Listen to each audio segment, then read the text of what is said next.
Hello YouTube, it is Chris here, and in today's episode we're going to be discussing the Bug Out Frag Survival Grenade. Stick with me.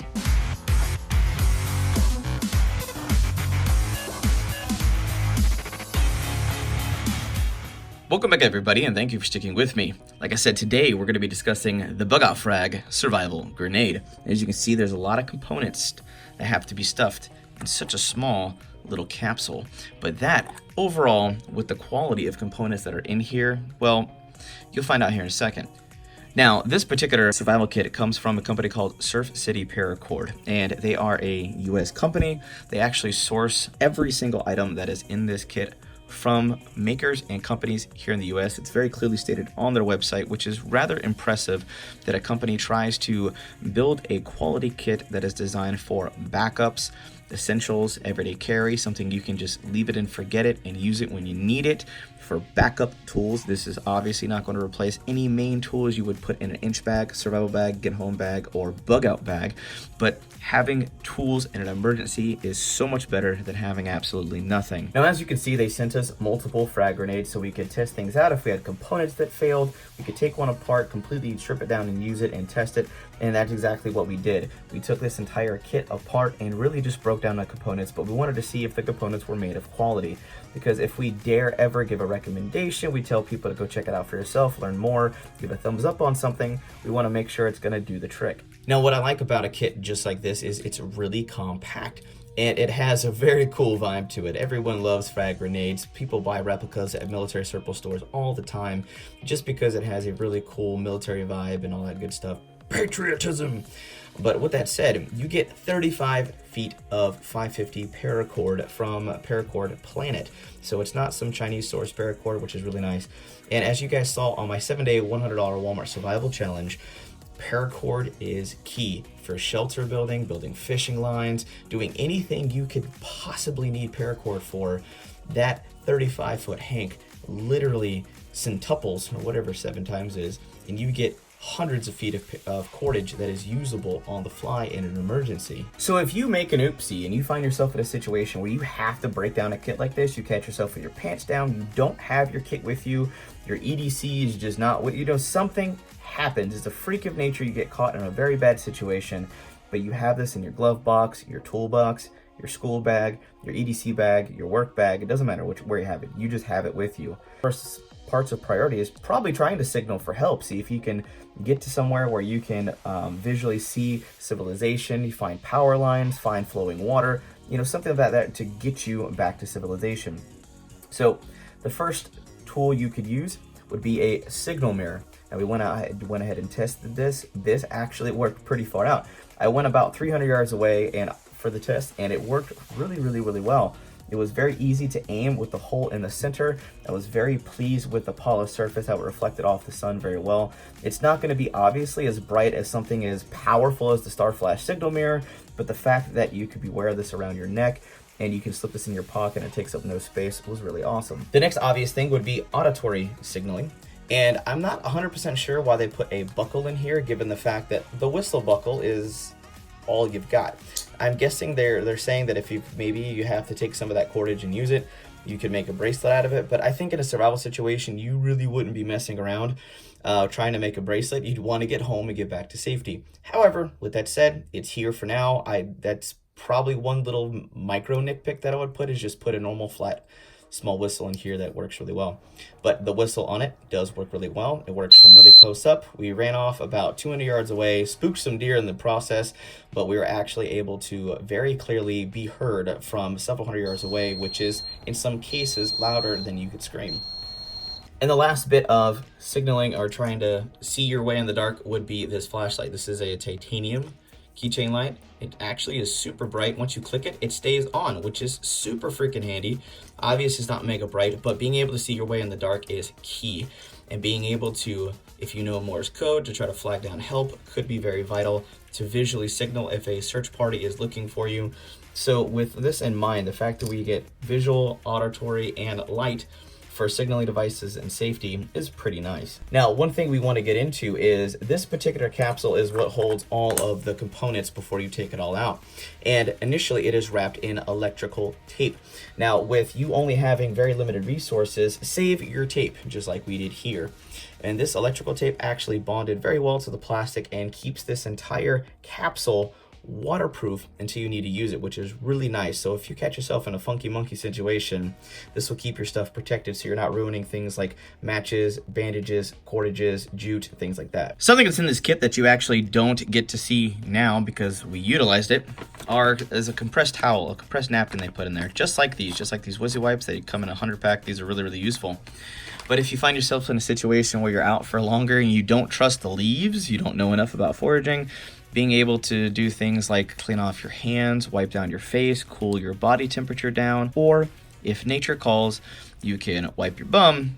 That can help you take care of business, and it's nice to have something over nothing. All right, so we're gonna run through the scenario a little bit. You've already been in your oopsie situation for 12 to 24 hours, signaling for help. Didn't work for the first day, so now you gotta concentrate on things like navigation, making sure you can be hydrated, so on and so forth. Now, one thing I would like in here, because you could find yourself in an interesting situation where you don't have something like a sports drink bottle, soda bottle, water bottle with you. They do offer water purification tablets. You get 4 of them in this particular kit. Those will kill all the nasty little bugs. As long as you can find visually clear water, you should be good to go. But having something like a small 1-liter bag, something from like WAZOO Survival Gear, since they do source a lot of their materials from them, would be freaking awesome. I'd love to have a container like that. However, with that said, they do offer this really thick piece of heavy-duty tin foil in this particular kit, and this thing is a monster. This is a huge hunk of aluminum foil that's very, very thick. It is not the same type of flimsy-mimsy little useless tin foil that you find at Walmart. This is really hardy, hardcore stuff, and you can use that to boil water after you get a fire started. And through that segue, they give you a bunch of waterproof matches. You have 2 stormproof matches. We already tested one. I love UCO stormproof matches because they don't go out. You get a good 20-second window of really strong, durable wind and water resistant flame that is very critical if you need it in very dire circumstances. Right here, we've got the fire steel. Now, I usually don't like these little tiny fire steels, but I actually kept mine attached to the handle so I could really rinse down on this and get a full hand grip. And having really good articulation, combining that with the scraper they gave you, I got a fire started with the jute just fine, which was very, very, very nice and handy. Obviously here in Texas, with everything being so dry, it's not hard to start a fire. Now, let's say you have to worry about things like an injury, or you have clothing or bags or anything else rip or tear. Like clothing repair, let's say first aid and clothing repair, we'll keep it that simple.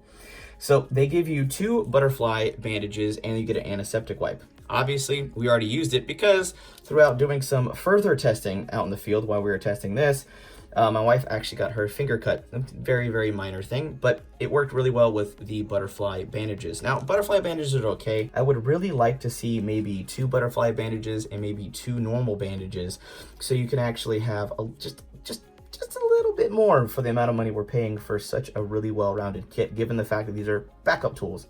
Now, for clothing repair, you get a needle and thread.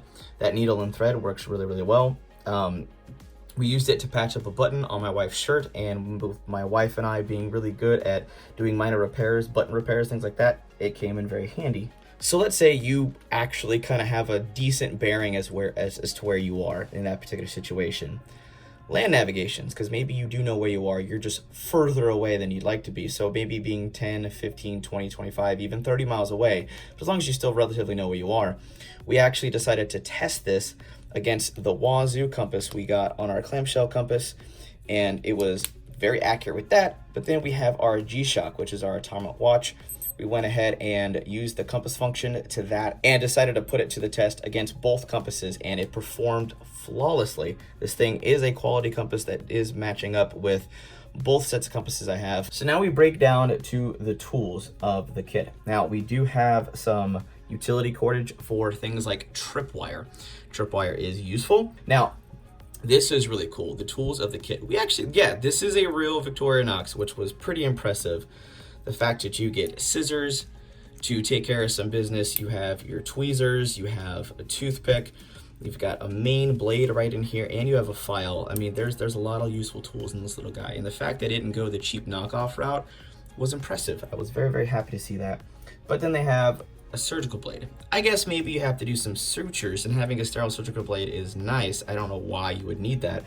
But with that said, the needle and thread you'd be using is not a suture kit, so it's not sterile either. So I'm not really sure why those things are in there. I guess they're in a standardized kit that a lot of people see, but I don't really see a use for this particular surgical blade if I've got that.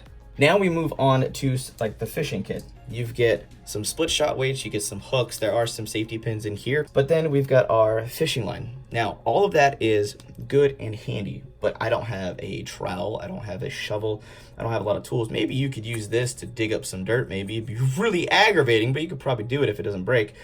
But I would love to see some really tiny dehydrated baits. They exist, and they're really, really freaking nice. They take up no space at all, and to really round out this kit, I'd love to see either some artificial baits or some dehydrated baits to kind of complete this overall system for a fishing kit. Now, one of the last few items we've got in here is the wire saw.